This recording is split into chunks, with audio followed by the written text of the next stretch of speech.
Well, back into Safeway for another banana and possibly some more humanity. We'll see how it goes.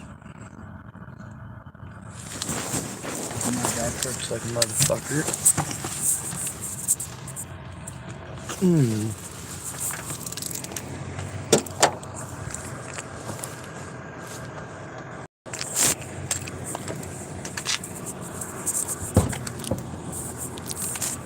So I gotta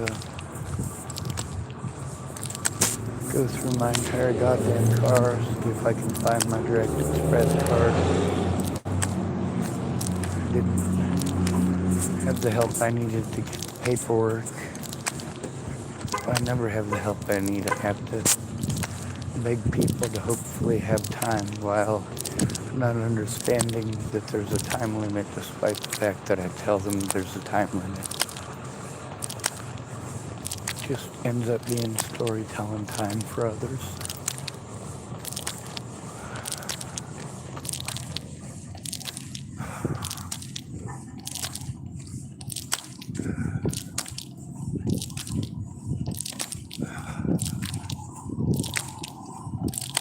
People are pretty fucked up.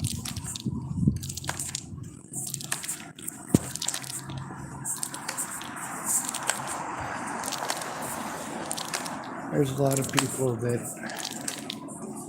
I knew were never gonna try being decent people through this. My mother was one of them.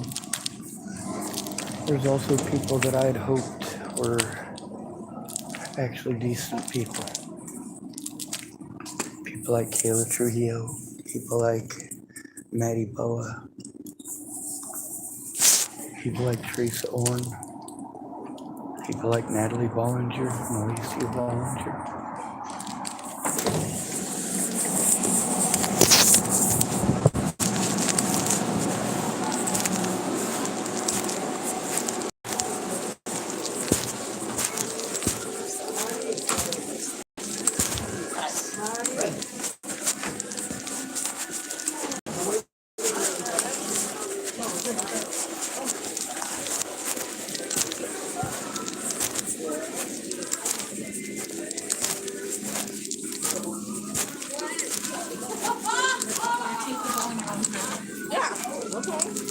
My bike can have a belt.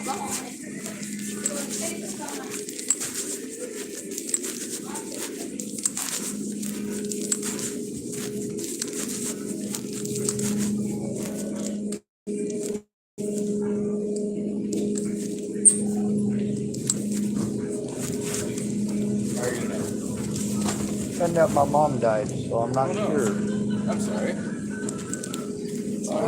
On the bright side, you didn't kill What it. happened? What did you do? But poor guy. I'm not putting y'all, but on the bright side, your hair matches the khakis.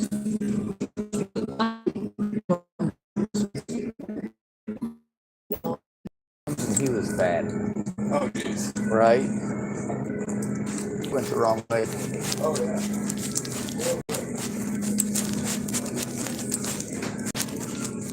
Maybe I should get something healthier. Maybe.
Well, if you have your club card, please scan it now. Scan items one at a time, placing them in the key in item code. Then type 4, 0, 1, 1. Weigh your bananas. Please type move your bananas to the bag. 70 cents. If you have your club card, please scan it now. How many store-provided bags did you use today? Your total is 17 cents. Then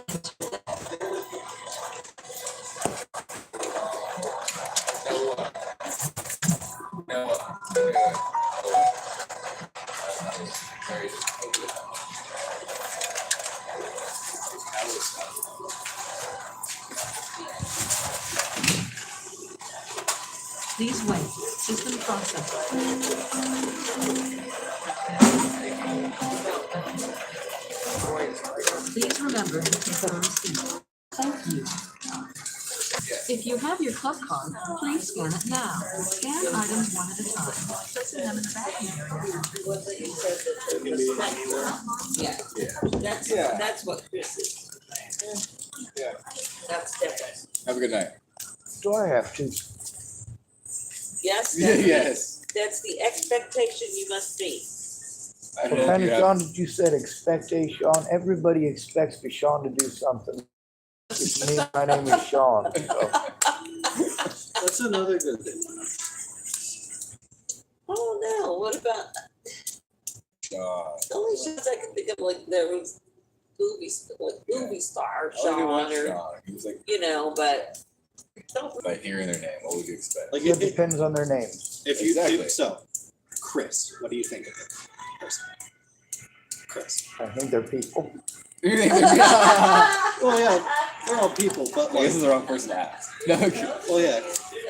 Well, like on average, most Chris's, what kind of people have they been?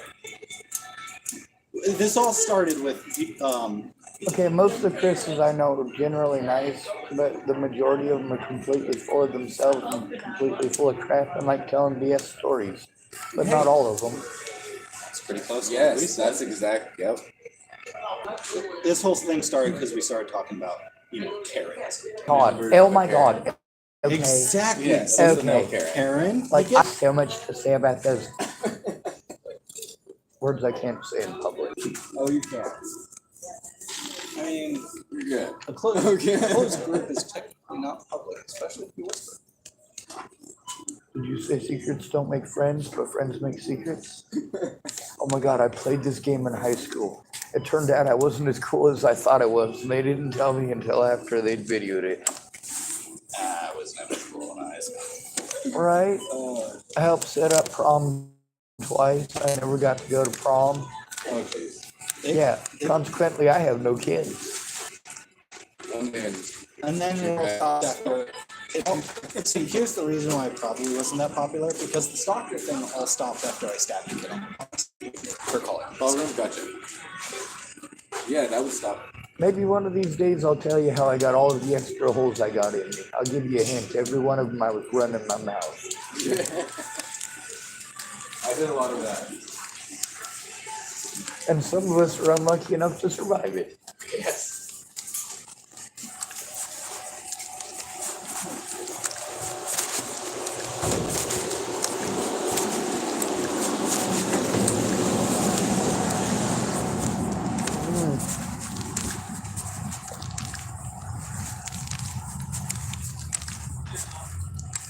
Yes, sir. You have a pleasant evening.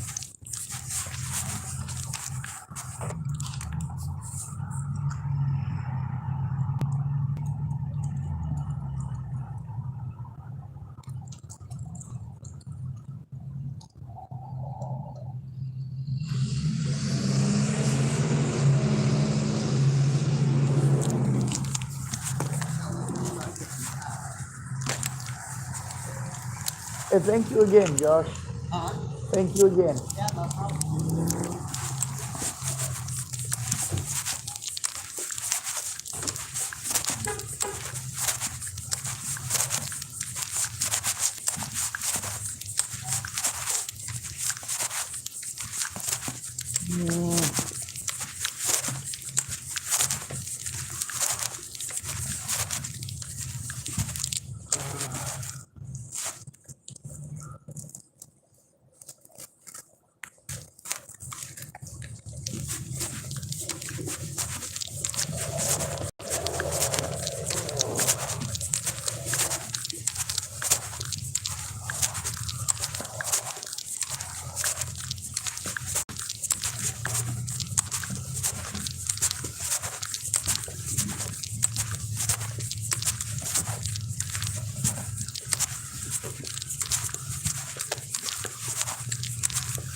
Oh. Uh.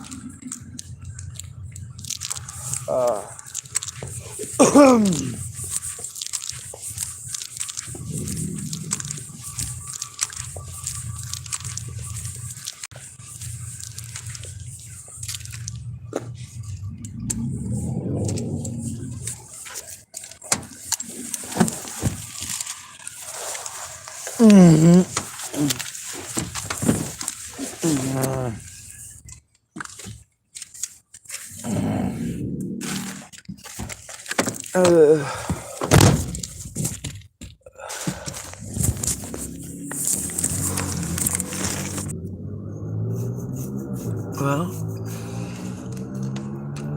I guess this thing works.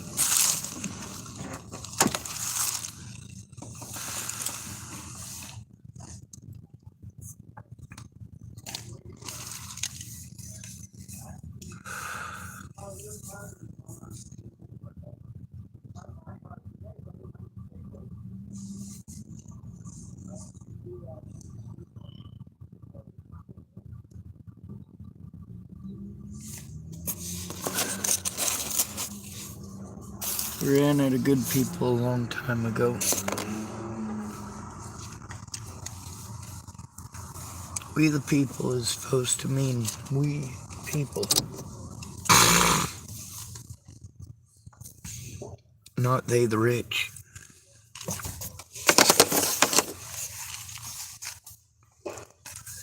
Democratia means people power. Well, this ain't the power of the people. The people are laying down and just taking it. Of course, that depends on who it is, don't it? Y'all are fine with it as long as it doesn't happen to you. And when it does, you scream bloody murder.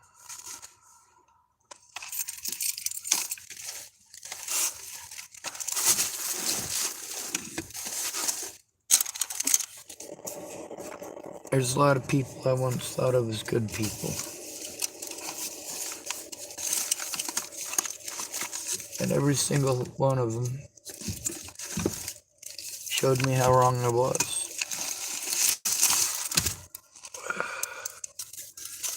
Although I gotta be honest, it was just a hope. Pipe dream. They weren't completely full of shit. Of course, William Barr, that should have been predictable. He did choose being a police officer as his line of work.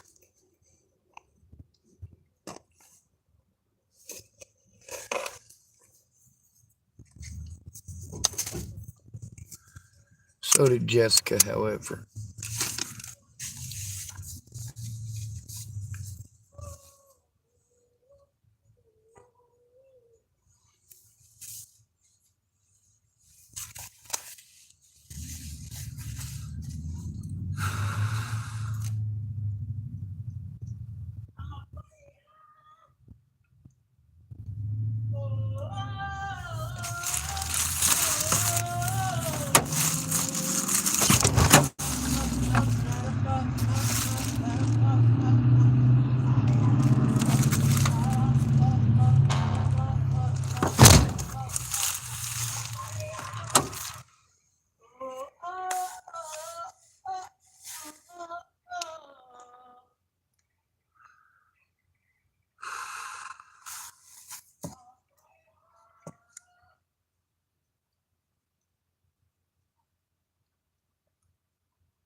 Atma Nakamura typed hi, what's happening? Well, bye. I was just looking at my phone. I try to keep recording at all points in time because I take a lot of abuse, a lot of violence, a lot of threats, a lot of bullshit.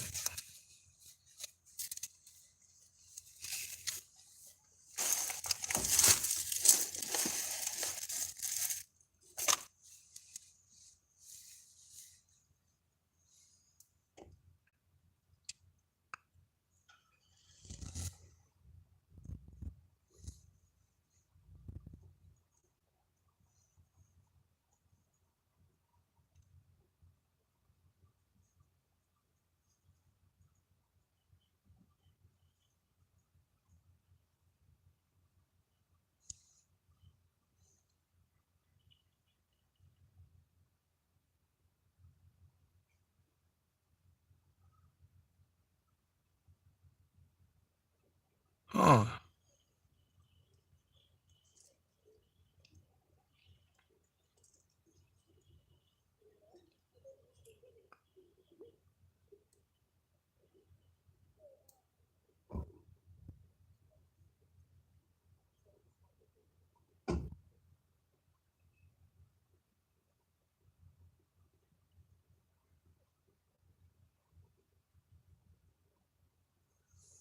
oh, well, I guess that's something.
Recoilless weapons, 1910 to present.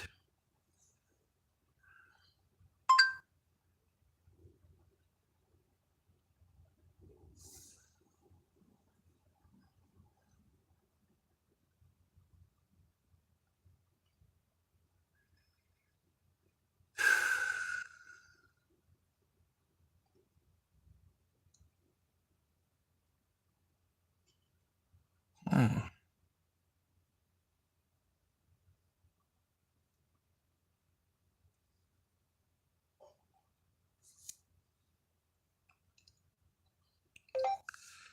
History of recoilless weapons.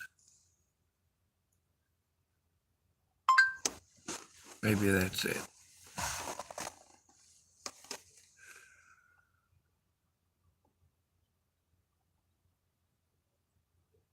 No.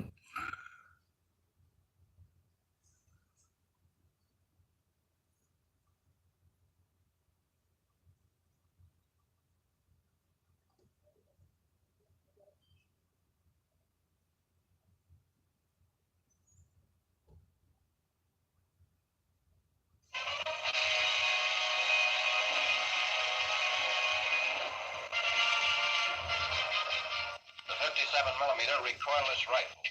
Weight 40 pounds. Range 4,000 yards. Accuracy and effect comparable to the 37mm anti-tank gun. The 2 3/4 pound projectiles it fires are HE, HEAT, WP, and canister. For this muzzle velocity of 1,200 feet per second. The charge is contained in a perforated case, allowing powder gases to escape to the rear through carefully designed breech block openings. These openings permit the explosive force to be exerted backward and forward, leaving the weapon itself unaffected. Rounds have pre-engraved rotating bands, and this AG shell a supersensitive fuse. By way of comparison, first an M1 rifle is fired. The 57, loaded with a shell that can stop a tank, has absolutely no recoil.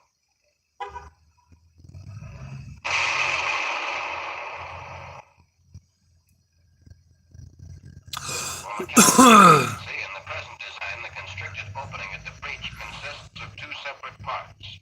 The paper lining in the shell case burns up on firing, permitting the powder gas to pass through the Rifle grenades. We know the only thing better We than listen having to a this friend one, with I a truck is having a friend with a bigger truck. It's something, huh?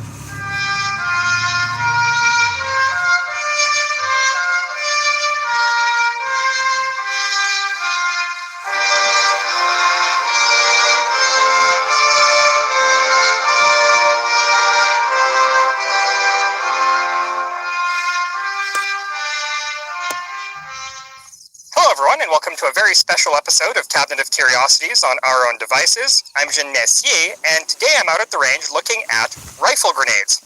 Now, I'm dressed in very Farby French uniform because originally I was only going to look at this rifle from my personal collection. This is a Moss 3651.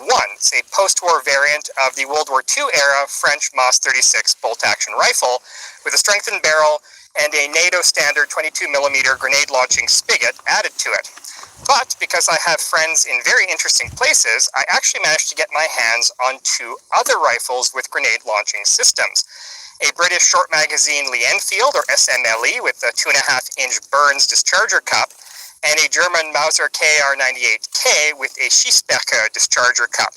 And all three of those use very different systems for varying the range of the grenade. And since this channel is all about unique ways of solving problems, I thought I would demonstrate all three of them for you and show you how they work. And yes, I did say demonstrate them. We will be firing all three of these rifles here on the range for you, so stay tuned to the end for all the good stuff. But in the meantime, a little history. So grenades in one form or another have existed basically since the invention of gunpowder in China in the 10th century AD. And the very first grenades consisted of lengths of bamboo or containers made of clay or bronze or iron filled with gunpowder and fitted with a piece of quick match as a fuse. And grenades in this configuration first appeared in Europe around the 15th and 16th centuries, and this is where they got their modern name. At the time, people thought that this round casing full of very coarse grains of gunpowder looked like the seeds of a pomegranate, which in French is grenade, in Italian is granata, so on and so forth, hence we get the name grenade. And this is the form that the grenade stayed in for about 300 years, and it found its way into the heraldic symbols of a lot of different military units, including the French Foreign Legion. Now, one of the reasons for this sort of stagnation in technology, why the grenade really didn't change all that much for that many centuries, was it wasn't a very popular weapon to begin with. It was mostly associated with siege warfare. And so when siege warfare went out of style, so did the grenade, because you basically only used it for attacking or defending fortified positions. And whenever you get a return of siege warfare, usually in the form of trench warfare, that's when you see a resurrection of the grenade. So for example, during the American Civil War, where a lot of the battles did devolve into trench warfare, both sides used a version of what was called the Ketchum grenade. And it was cast iron, and it looked kind of like one of those foam footballs with the fins at the back with a simple percussion fuse at the end, so it needed to hit head on in order to detonate. It wasn't very effective, wasn't reliable due to the technology available at the time, but it was used to a limited extent. But it wouldn't be until the beginning of the 20th century that we would really see this renaissance in grenades, especially during the 1905 Russo-Japanese War, where both sides started improvising grenades out of pieces of iron pipe filled with gunpowder and fitted with a fuse, what we would today call a pipe bomb. While at the end of the war, the Japanese started issuing standard, like mass issue grenades, these were little more than mass-produced versions of the improvised grenades that the troops were already making for themselves. So the first real modern grenade really wouldn't show up until 1908, and the British were the first to adopt it. And this grenade was called, The appropriately Mills. enough, the grenade number 1. And this is a short piece of iron tube with a The fragmentation Mills sleeve bomb, around it, yes. a cane handle, and a long piece of ribbon. And the ribbon was there as a stabilization device because this thing didn't have a time fuse like we would see on a modern grenade. It had an impact fuse. So that ribbon was there to make sure that it flew straight and that it hit head on in order to detonate. Now, this is an advance over anything that had come before, but it still wasn't quite perfect. It was unreliable. It could only be manufactured in a couple of factories, so supply was always low.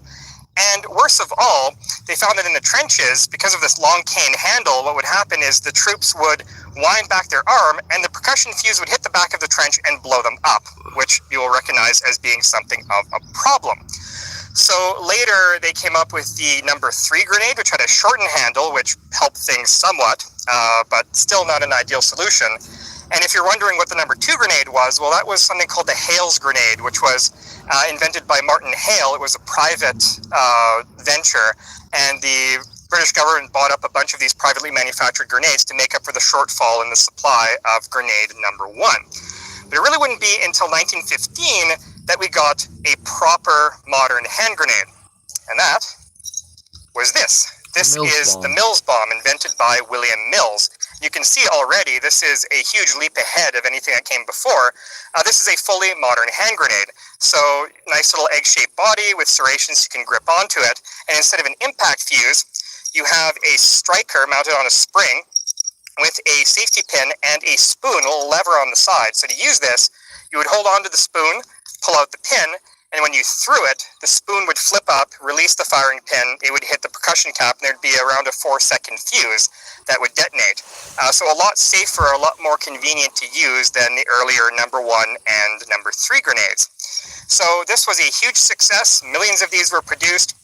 They were integrated into infantry tactics, and the British actually became quite proficient at what they called bombing for raiding trenches. So one of the myths about grenades like this, the Mills and later copies of it, like the American M2 pineapple grenade, is that these serrations on the side that give it the pineapple moniker are to increase fragmentation, so it breaks up into a bunch of very sharp fragments. But actually this was originally intended just to give you grip with muddy or wet hands, and in testing they found that it never split up that way anyway. Future grenades that copied it tried to make it split along these lines, but it really never worked. So modern grenades will actually typically have a smooth casing, such as this baseball-style grenade, and inside is a fragmentation matrix. So typically it's a piece of coiled wire that's notched every couple of centimeters or so, and those are what form the fragments. And it's a lot more reliable and consistent than trying to put the pattern on the outside of the grenade. So another thing that needs to be noted when it comes to these types of hand grenades is that the fragmentation lethal radius is actually typically a lot larger than the minimum range you can throw this as an infantryman. So you actually have to use these from behind cover, which is why fragmentation grenades are typically known as defensive grenades. You have to be in a defensive position so you don't get hit by your own fragments. The other type of grenade you can have is called an offensive grenade, and that doesn't have much fragmentation at all. It usually has a smooth body, sometimes even a plastic body, and that just produces blast effect. And so its lethal radius is much smaller than the minimum range you can throw it, and so you can actually use those while on the offensive. And a very famous example of an offensive grenade is this. So the Germans also adopted hand grenades during the First World War, and they went in a bit of a different direction. This is a Stellhandgranat, or stick hand grenade. And this is the World War II version. It's a wooden replica, actually, but the World War I version was pretty much the same. It just had a belt, hook, and a couple of other features. It's early war, and late war. The head of this is just thin sheet metal, and so this has more of a blast effect, so you can actually use this while you're on the move. You don't need to duck behind cover. Later during World War II, they would invent something called the Splittering, which was a fragmentation sleeve that fit over the head, so you could actually use it as a defensive grenade. Now, how you would use this is you would unscrew the cap at the bottom, and out would fall a little ceramic bead That's with the early a war. piece of thread. It's the same way they You were would pull on the in thread, World War I. and it would In World activate War II, a at the friction very end of the igniter, war, which is sort of like it striking a wasn't a hollow match. The stick. Germans loved using these. Not a lot of other countries did. They preferred percussion igniters and more mechanical means of activating the grenade. And then you had this nice long handle with which to throw it. But even with this handle, about the maximum range. All right, so the stick grenade, you'd get a larger range out of it. And they actually went back to basically the original stick grenades used by the British. The impact tip. The ones on the stick grenades were set up for a certain amount of time. Like you could literally put a 10-second fuse on it, or you could put a 4-second fuse on it. They also had ones that were for immediate explosion. You generally put one of those in if you were using a grenade as, say, like a tripwire, where you'd want it to blow up immediately instead of allowing them, once they've realized they tripped it, the opportunity to get away.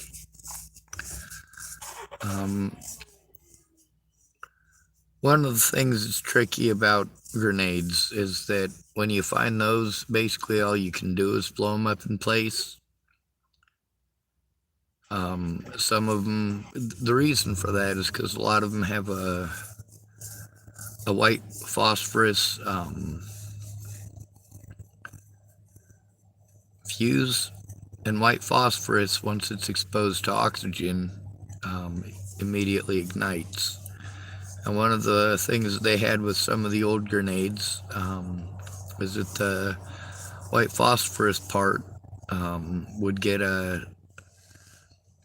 something similar to oxidation over the top of it, just because of the,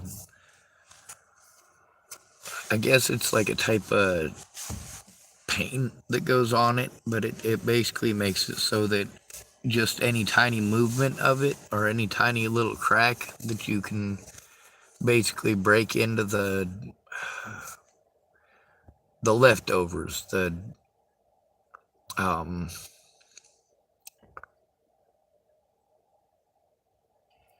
what's the best way to explain it? A lacquer. Let's say you take a piece of newspaper and you get some lacquer on it while you're painting something with lacquer. And then you try to bend the paper. Well, depending on the type of lacquer, if it's a hardening lacquer, it'll crack. It'll break like it's a piece of glass, almost. Or, well, more like a graham cracker, I suppose. And when you've got something that is oxygen sensitive, like as soon as it's open, the oxygen reaches it, it ignites, which is the way that the rubber plug types work. We've also got countries that utilize 3 or 4 different variants of hand grenade fuses just because of that. You'll go find a hand grenade and you won't know if it's one of the ones that you can safely pick up or not. So they have, in some places they use sandbags. Here in the United States we have a section of cement pipe, and we generally put explosives inside of that, and if we can, there's a type of lid that can go on top of it, but realistically you want it to be able to vent. One of the things about hand grenades, I put this on because of the rifle grenade thing, but I mostly focus on stuff that I might be able to do something about. I like to learn about landmines a little bit more, because you can defuse a landmine. You don't have to blow it up. You don't have to create more destruction. Another thing is, when you encounter a landmine, especially one that's old, you never know how many more are nearby that you might not have run into or encountered before. There's I want to say it was in Kenya. There were some aid workers that were there digging up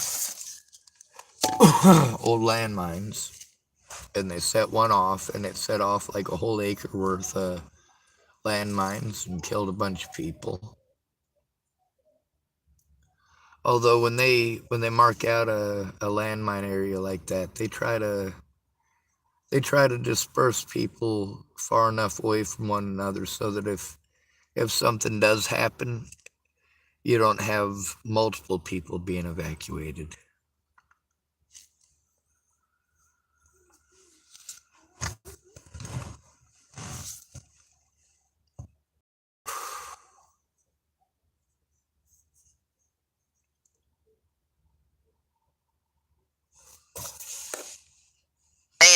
Range you can throw one of these is around 20 to 30 meters if you have a particularly strong arm.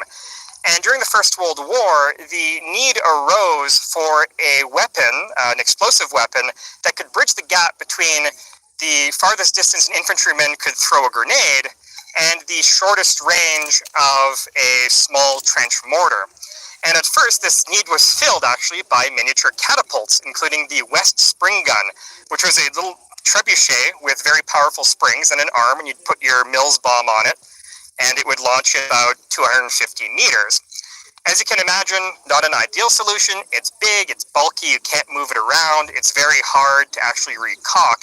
It didn't last very long in service, so finally somebody figured out that you could use an infantryman's regular rifle to launch a grenade, and hence the rifle grenade was born. Now, I know some of you are going to say rifle grenades existed beforehand, so yes, there are examples of man-portable grenade launchers from the 18th and 19th centuries. They're basically a big blunderbuss that would fire one of those cannonball-style hand grenades. But those were extremely rare. They were used even less frequently than the regular cannonball grenades themselves. So, for all intents and purposes, the rifle grenade was born during the First World War. And the very first of these grenades were known as rodded grenades, or rod grenades. And this is because it was basically a variant of a Hales grenade, or of a Mills bomb, with a rod screwed into the base. And that rod would be inserted into the muzzle of a rifle. You'd load a blank cartridge, and when you fired the cartridge, it would shoot the rod and the grenade out of the barrel. Very simple. It was somewhat effective, but unfortunately it was very inaccurate. And also the problem was, because it takes so much more pressure over a longer period of time to launch a heavy grenade out of the barrel compared to a lightweight bullet, the barrels were prone to ring bulging. They would be deformed by the sudden increase in pressure, especially right behind the rod. And after a couple of firings, these rifles would become useless as regular infantry weapons. They would just be shaken to pieces.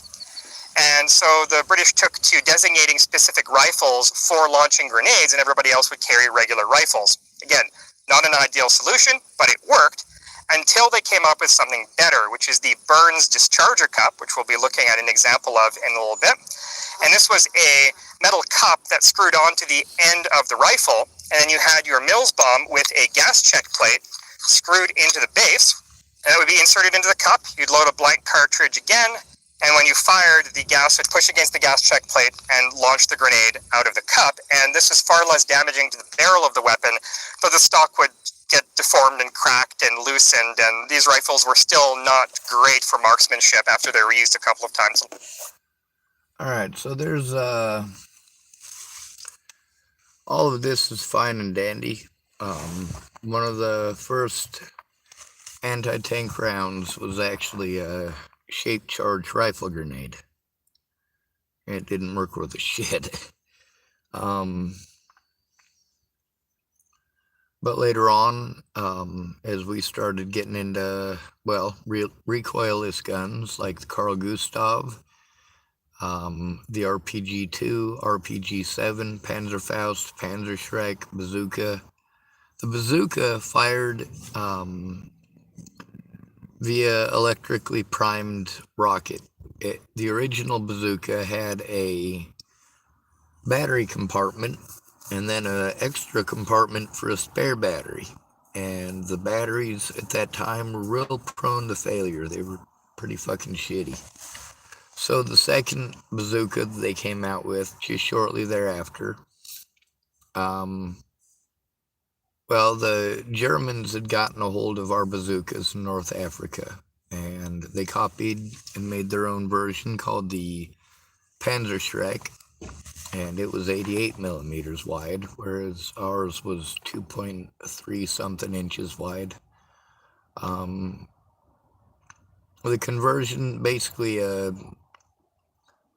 Panzerschreck was a shit ton bigger. All of them were shape charged for the most part.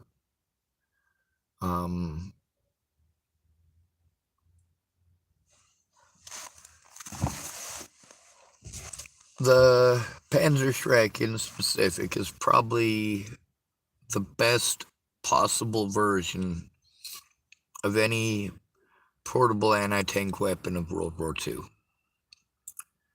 And the reason that the Panzerschreck was so wonderful, even though the RPG-2 and even the RPG-7 are based off of the Panzerfaust, the thing about the Panzerschreck is that it fired off of a piezoelectric system, which the bazooka, by the end of the war, was also copying. The Russians decided to go with a primer and cap system similar to, well, just about anything with a primer. And that was for their RPG-2/RPG-7 systems. Now, the RPG-7 system, it still uses piezoelectric systems in it, but it's not in the firing mechanism for the projectile itself, or to launch the projectile itself. It's actually in the projectile, the tip of the projectile, so that when it impacts something, it makes an electric charge immediately then. I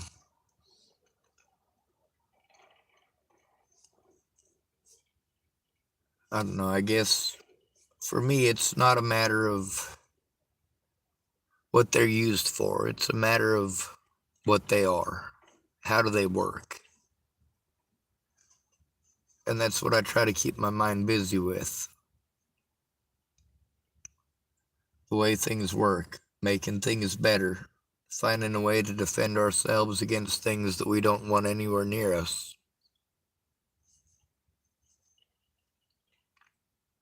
There was one feller had a theory about using blocks of ice with lots of little bubbles in it so that it's lightweight, but also so that it's literally ice. How are you going to shoot through ice?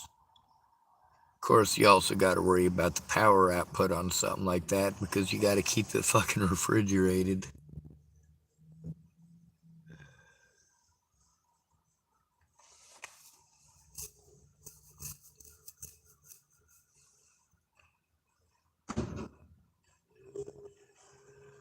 I guess I should probably go in and try to use the bathroom. I gotta poop. You're welcome for sharing.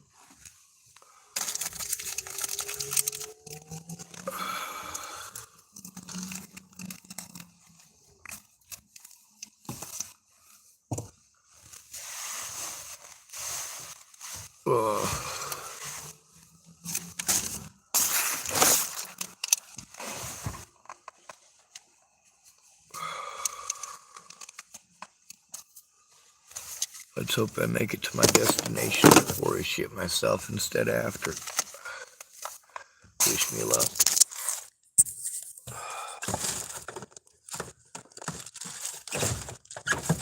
Fucking ass. Open up the door.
We'll have